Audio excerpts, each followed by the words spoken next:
Christians are one of the most persecuted groups in the world today, facing violence, discrimination, and marginalization in various forms and degrees. This phenomenon is not limited to a specific region or country, but rather is a global issue that affects Christians from diverse backgrounds and denominations.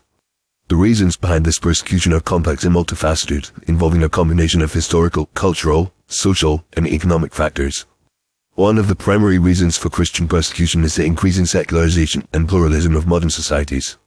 As the world becomes more interconnected and globalized, traditional values and beliefs are being challenged, and Christianity, in particular, is seen as a symbol of Western culture and imperialism. Many people view Christianity as a relic of the past, relevant to contemporary issues and concerns.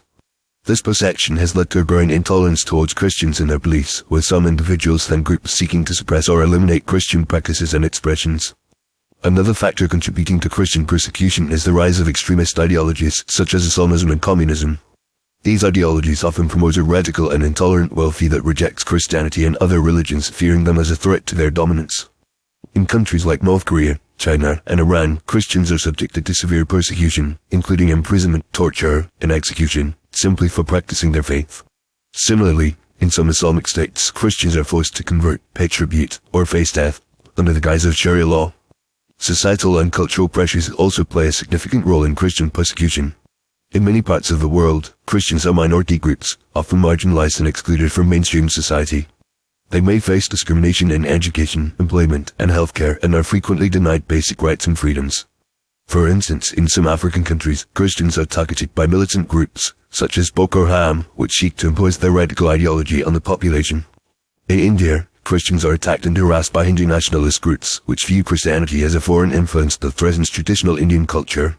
Furthermore, the media and popular culture often perpetuate negative stereotypes and biases against Christians, portraying them as intolerant, bigoted, and out of touch with modern values. This has created a toxic environment, where Christians are mocked, ridiculed, and ostracized, and their beliefs and practices are dismissed as irrelevant or even harmful. The lack of representation and understanding of Christian perspectives in public discourse has contributed to a climate of suspicion and hostility, making it difficult for Christians to express their views and live out their faith without fear of reprisal. In addition, the decline of traditional Christian values and institutions has led to a sense of disorientation and disconnection among Christians, making them more vulnerable to persecution. As churches and denominations struggle to adapt to changing social and cultural contexts, they often find themselves at odds with the dominant culture, which sees them as relics of the past. This has resulted in a loss of social capital and influence, leaving Christians feeling isolated and powerless in the face of persecution. Finally, the failure of governments and international organizations to protect Christian rights and freedoms has exacerbated the problem of persecution. In many cases, governments have turned a blind eye to Christian persecution, or have even contributed to it, by failing to enforce laws and policies that guarantee religious freedom. The lack of effective measures to prevent and respond to persecution has emboldened perpetrators, who feel that they can act with impunity. In conclusion, the persecution of Christians in society today is a complex and multifaceted issue, driven by a range of historical, cultural, social, and economic factors.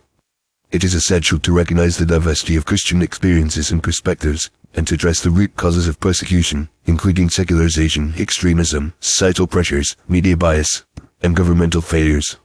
By promoting greater understanding, tolerance, and respect for Christian beliefs and practices, we can work towards creating a more just and equitable society, where all individuals can live out their faith without fear of persecution or reprisal. Ultimately, it is our collective responsibility to ensure that Christians, like all people, are able to enjoy their fundamental human rights, including the freedom to practice their faith, and to live with dignity and respect.